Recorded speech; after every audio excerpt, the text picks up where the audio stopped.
भाई मैंने Cuttack diet maintain करवा बहुत मुश्किल घर बाहर मैंने इडली दहीबरा पिआजी तुम आगे जिम जाओ घरे जहाँ हो आगे खाओ तापर चेंज कर 2-3 मास पर बॉडी इम्प्रूव है तो भाई मैंने तुम तो नुआ नुआ अभी जिम जाओ तो डाएट पर जमा फोकस करनी बुझिपाल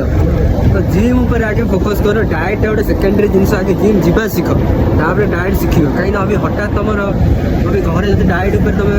चेंजेस कर तो तुम बो आगे फास्ट तुम बाटे कहीं बोर इगो हट तुम कर सका सका तुम मुंड टेंशन करदेव कहीं मो घर यहाँ खरा बेले और राति जहाँ से खाओ तेल मसला कम रख कि सकाल बेला ट्राए कर न्यूट्रिशियस जिन खाओ ठीक अच्छे हठात अभी चेंज करनी आगे देख सब भल जिन तुम जिम स्टार्ट कल से बहुत भल जिन हठात तापर से टाइम जो डाएट जो चेंज करदेव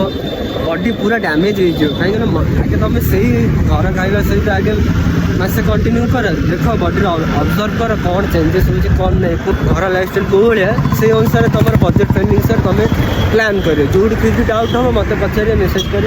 मुझे तुमको कहीदेवी ठीक अच्छे।